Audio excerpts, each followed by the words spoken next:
नमस्कार दोस्तों, स्वागत है आपका हमारे YouTube channel NS study centre Saharsa में। आज मैं आपको एक बहुत ही बड़ी खुशखबरी देने जा रहा हूं। टोटल कुल करके बात कीजिए तो करीब 60,000 प्लस पोस्ट की नई बहाली आई है, नई वैकेंसी आई है उस पोस्ट के बारे में। तो वीडियो को पूरा ध्यान से सुनिएगा, एक एक पॉइंट समझना ज़रूरी है। अगर नहीं समझिएगा तो फिर आपको बाद में परेशानी होगी। इसका नोटिफिकेशन आ चुका है और कब से इसका अप्लाई करना शुरू होगा, कब से आप जो है फॉर्म भरना शुरू कर सकते हैं, इसमें कौन कौन से सब्जेक्ट पूछे जाएंगे, किस पोस्ट का एग्ज़ाम है, एज ग्रुप, सारा कुछ और एज रिलैक्सेशन, सारा कुछ हर एक बात के बारे में पूरा आपको सामने में लाइव चर्चा करेंगे। कहने का अर्थ है क्या कि ज़रा भी ऐसा नहीं कि कहीं से कुछ उठा करके बोल दिए। तो आपके सामने में टोटल जो है पूरा यहाँ पर दिख रहा होगा स्क्रीन पर, इसको ध्यान से देखिए। और ये सब तो आपको ज़रूरत का नहीं है, बस मैं मेन बात आपको समझाता हूँ जो कि आपके काम का है, ठीक है। ध्यान से देखिएगा और सुनिएगा, ज़रा भी कहीं पर इधर आगे मत कीजिएगा, क्योंकि कुछ भी छूटेगा तो दिक्कत हो जाएगा। और आप लोग सुने होंगे, देखे होंगे कि यहाँ थंबनेल पर लिखा हुआ है एसएससी का, तो उसका भी कारण बताऊंगा एसएससी क्यों है। और एसएससी है ही, और है ही तो 99.9% कहता हूँ एसएससी का ही है, ठीक है। और उसका कारण बता रहा हूँ कि मैं ऐसा क्यों बोल रहा हूँ। सबसे पहले ये देखिए, पोस्टमैन का इसमें आपको हो गया 59,000, ये दिख रहा है आपको यहाँ पर, देखिए पोस्टमैन का ये दिख गया। पोस्टमैन का आपको हो गया कितना, 59,000 टोटल, ठीक है। 59,099 पोस्ट है। इसके बाद जो है इसका सैलरी का अगर बात करें तो इसका सैलरी जो है आपको 21,700 से 69,100 के बीच में रहेगा, ठीक है। चलिए अब आगे बढ़ते हैं, ध्यान से समझिएगा। इसके बाद जो है यहाँ पर देखिए, इसमें इसका एज ग्रुप का बात कीजिएगा तो ये जो है 18 से 27 जो हो गया, ये हो गया आपको जनरल और ईडब्ल्यूएस का। उसके बाद ओबीसी को 3 साल का एज रिलैक्सेशन मिलता है और एससी एसटी को कितना मिलता है, 5 साल का। यानी कि ओबीसी का हो जाएगा टोटल 30 साल तक और इसका एससी एसटी का हो जाएगा आपको 27 × 5 = 32, ठीक है। यहाँ पर और भी एक चीज़ ज़रूरी है, यहाँ पर देखिए एसेंशियल क्वालिफिकेशन दिख रहा होगा आपको, एसेंशियल क्वालिफिकेशन दिख रहा होगा। तो इसमें देखिए यहाँ पर है क्या कि 12 पास, यानी कि इसमें आपका क्या रहना चाहिए, 12 पास आप रहने चाहिए।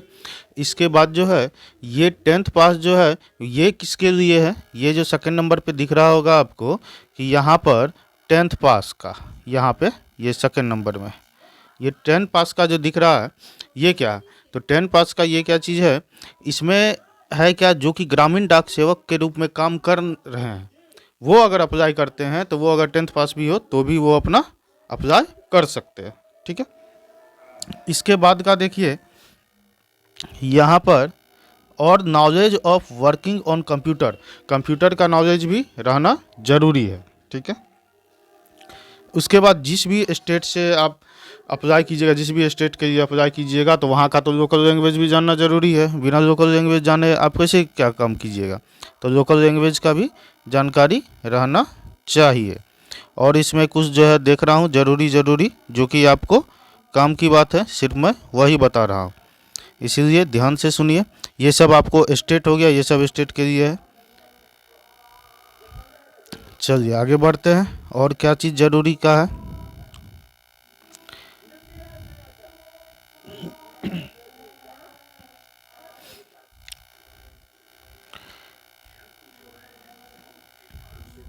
देखिए आराम से बता रहा हूँ, सब कुछ ध्यान से समझिएगा। अब ये तो हो गया, और इधर तो मुझे उतना, हाँ यहाँ निकला एक जो है आपको गार्ड का, गार्ड मेल का, ये जो है टोटल आपको 1445 है, ठीक है, वैकेंसी है।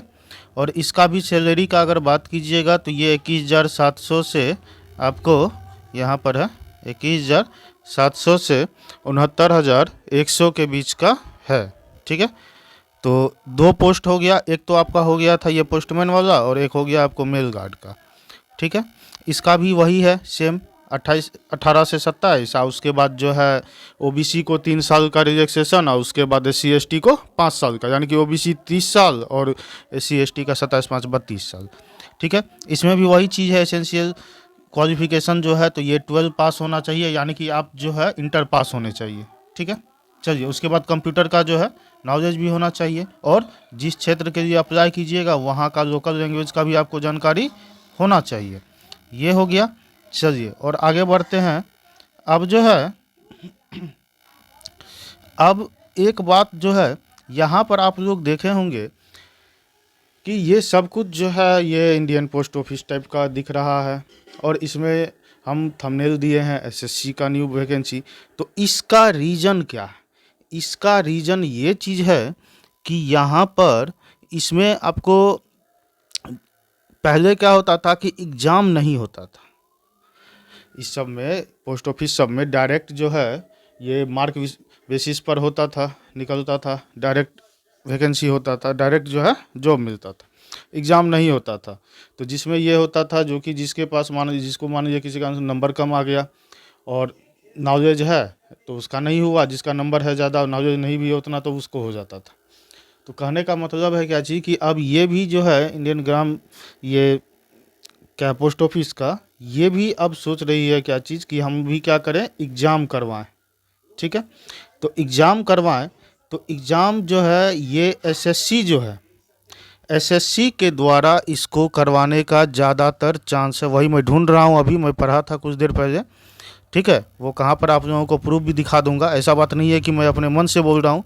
तो SSC के द्वारा अगर एग्ज़ाम हुआ तो SSC के द्वारा एग्ज़ाम होगा तो उसमें आपको 4 सब्जेक्ट SSC का रहता है। एक हो गया आपको रीजनिंग, एक हो गया मैथ, एक हो गया आपको GK GS, उसके बाद जो है एक हो गया आपको इंग्लिश। ठीक, तो ये रहा। तो मेरे हिसाब से ये 4 सब्जेक्ट का तो कीजिए, उसके बाद इसमें क्या है कि लोकल लैंग्वेज का भी जानकारी मांगता है नौकरी के लिए।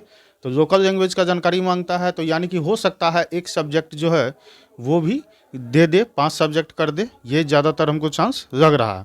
तो वैसे भी एग्ज़ाम होगा तो ये बहुत ही अच्छा जो है खुशखबरी ही होगा, क्योंकि एग्ज़ाम होने से बहुत ज़्यादा फ़ायदा ही है। उसमें बहुत सारे बच्चा जो है मार्क के वजह से उनका नहीं हो पाता था, लेकिन इसमें क्या है सबका हो जाएगा।